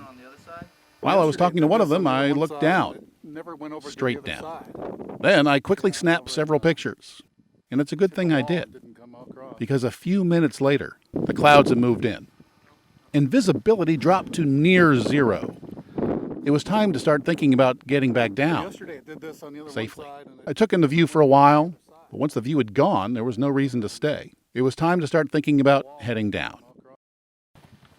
They said a cold front was coming through. I don't think it was coming through till tomorrow. On the other side, the clouds were even more dramatic. They were just rolling over the 8,000-foot divide. And by the way, I was so captivated by the weather that once again I forgot to take a shot inside the tunnel. And when you're out here, you're pretty much on your own. There are no reliable weather forecasts here. And the mountains tend to make up their own weather anyway. And remember, there's no cell phone coverage, so you can't call somebody or look at a radar app on your phone. It's an interesting predicament. There are over 5 miles and 2,300 feet of potentially slippery slope to go. And the trail goes through lightning-attracting, tree-lined bear country. It's impossible to know whether it's better to wait or to go. So I just enjoy the uniqueness of the experience.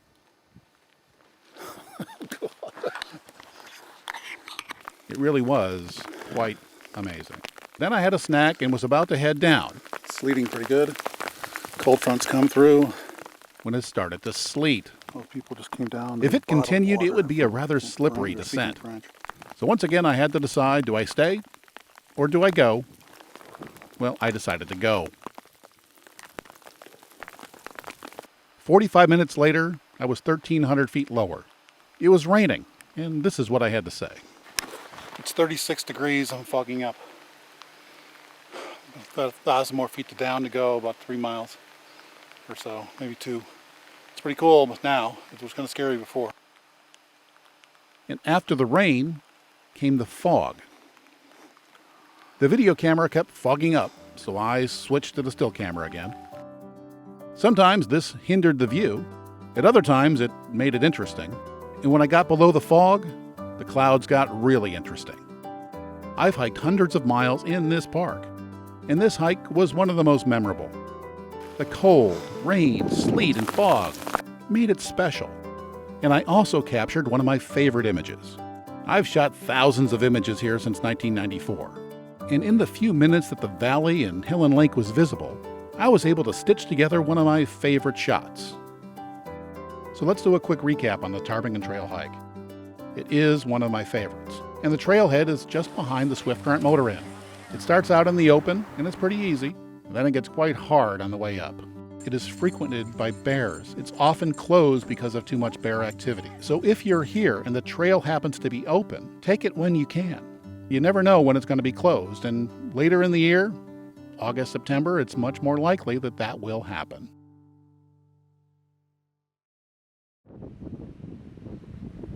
As you've seen in that segment, when you're in Glacier, you need to understand bear safety. I've hiked hundreds of miles in the park, and I've never had a problem, except for maybe a delay, because I follow the rules. I don't make bear safety videos anymore because, well, I don't want the liability. But luckily, the park system does, and it's in the public domain, so here it is.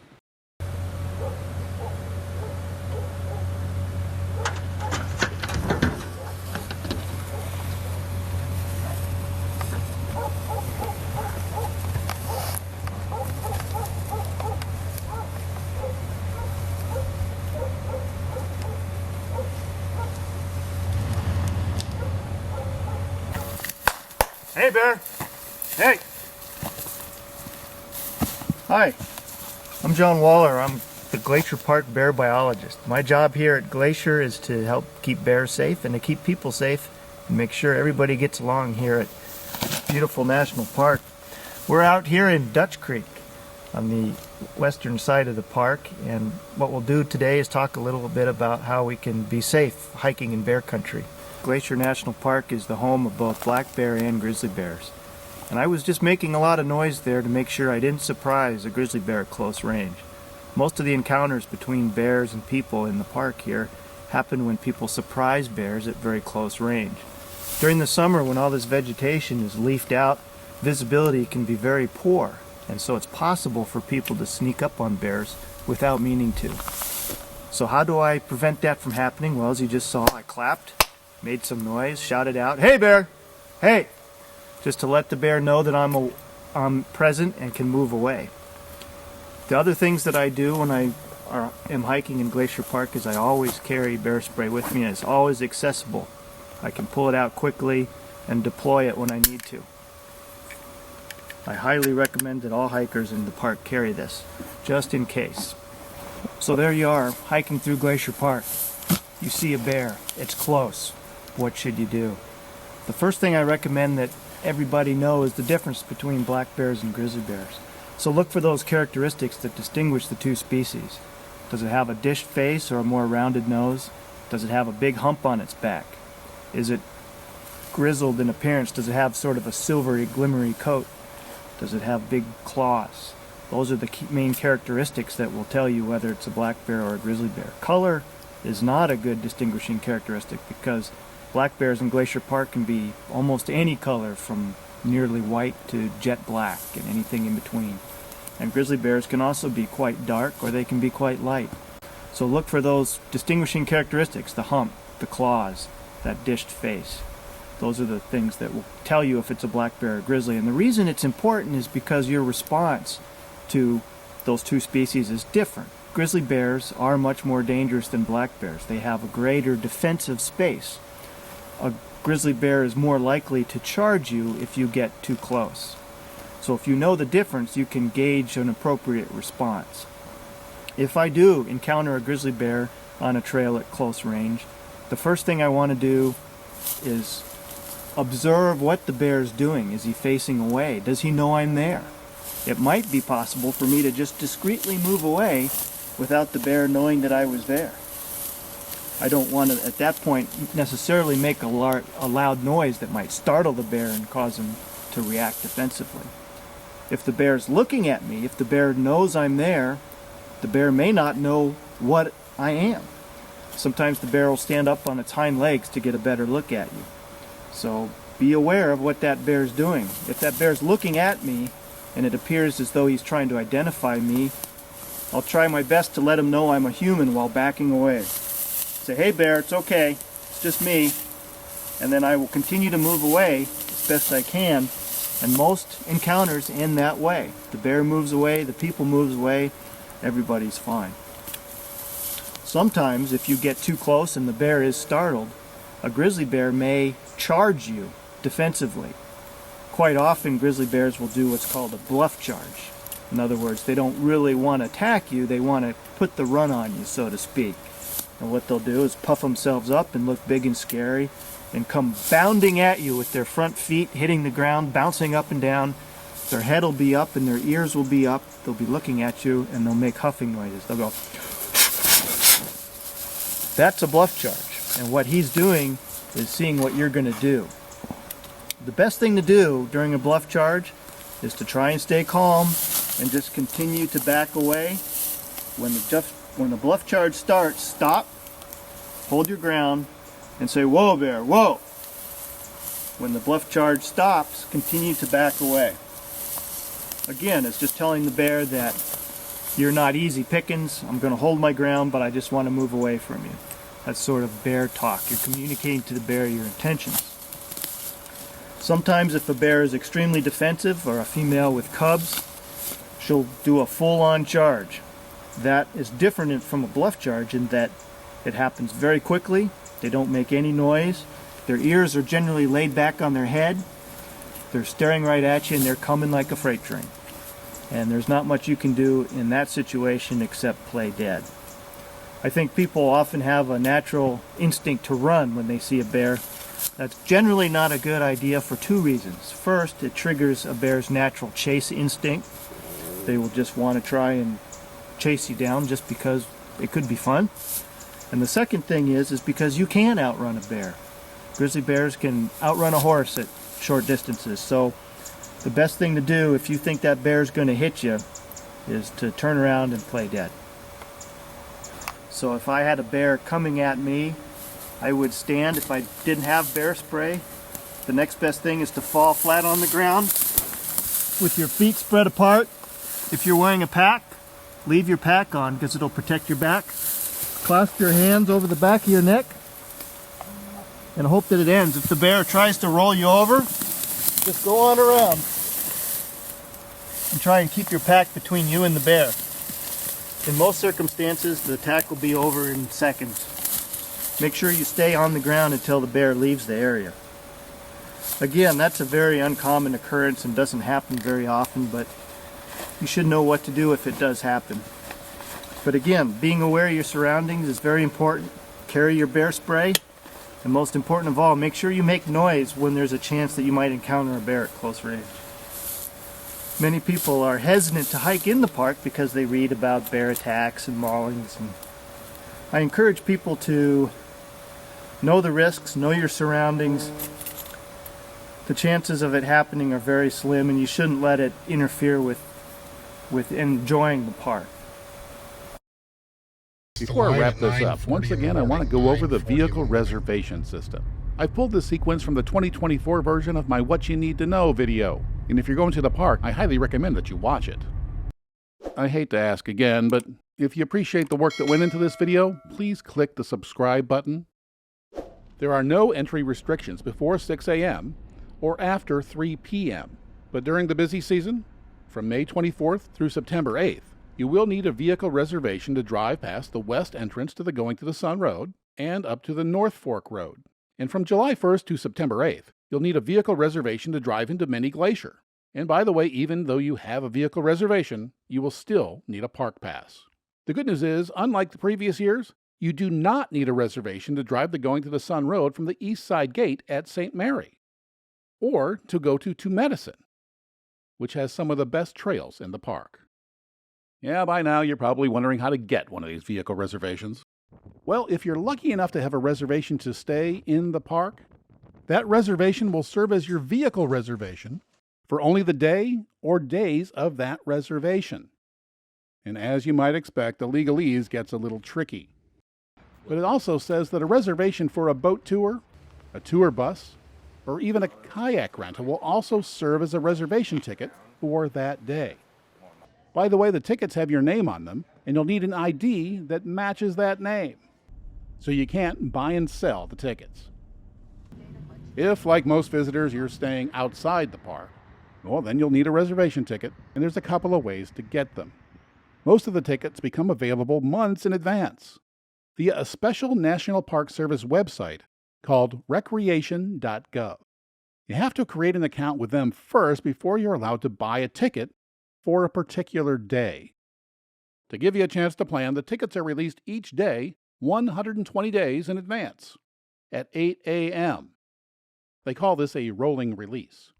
If you're staying for a week, you'll have several chances to get a ticket for at least one of the days you're in the park. And remember that the reservations are good for only one day. Tickets for the summer months will go quickly, so be ready right at 8 a.m. Mountain Time.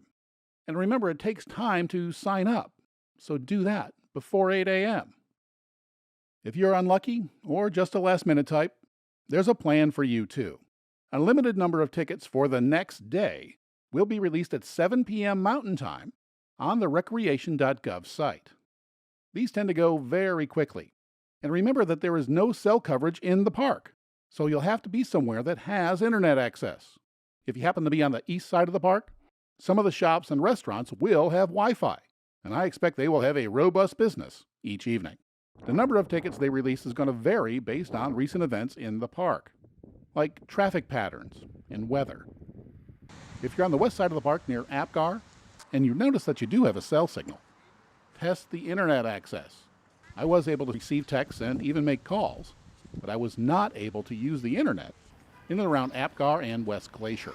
When I was on the west side, I had to go further out to my favorite hotel to get internet access. And as many times as I tried, I still never got a vehicle reservation ticket. This is Highway 2. It was raining anyway, so I decided to drive around the park on US 2 to get to the east side, to get to Medicine and St. Mary. The 270-mile round trip was well worth it because the weather was pretty good on the east side. Planning may be boring, but it's the best way to make sure that you spend your time wisely while you're in the park. And Glacier's website is actually pretty handy, and you should become familiar with it. These days, the crowd and transportation pages are particularly important. For hikers, the trail status page is very handy. It tells you if a trail is open and any related trail safety info, like is a bridge out, or if bears are in the area. If you're planning on camping or driving to another part of the park, you'll find the park's general info or dashboard webpage useful. It includes info on campsite availability, parking lot closures, which are usually due to overcrowding, as well as parts of the park that have access restrictions. it's a good idea to look at this page for a couple of days before your trip to get an idea of when overcrowding shuts down a place that you want to go. And there's also weather info. Well, I hope you found that enjoyable, and if you're planning your trip, you may also want to check out some of the other videos on my channel. The What You Need to Know Before You Go video is certainly going to be helpful. It goes into more detail on some of the things we touched on here. You may also want to check out the lodging video, which tours each of the historic lodges and several of the motor inns, including my favorite. I show you another place outside the park that is my new favorite place to stay. And then if you're really into hiking, check out my 50 Hikes in Glacier video. It'll give you a great idea on what to do when you're here. And I want to say one more thing about the overcrowding issue. The last 2 times I went to the park, I went in October for peak fall, and it was absolutely gorgeous. And the other time I went in early June, when it wasn't quite as gorgeous. It was raining quite a bit on the west side, but I got to go to my favorite place, and it was uncrowded. And only a few places required a vehicle reservation. In June, most of the high trails were not open because they were covered in snow, so that was a bit of a problem. But in October, they were mostly open, though there are problems with going in the off-season. And in October, there may be forest fires, which obscure the air and make it difficult to do any hikes at all, or even see the scenery. But it tends to blow away after a day or so. And overall, I gotta say, going in the off-season is a pretty good time to go because there aren't as many crowds. You can go to more places more easily, and only a few places require a vehicle reservation. So anyway, once again, thanks for watching. And if you've made it this far, write me a comment and use the secret word, pepper spray, and I'll know you made it to the end. Thanks again.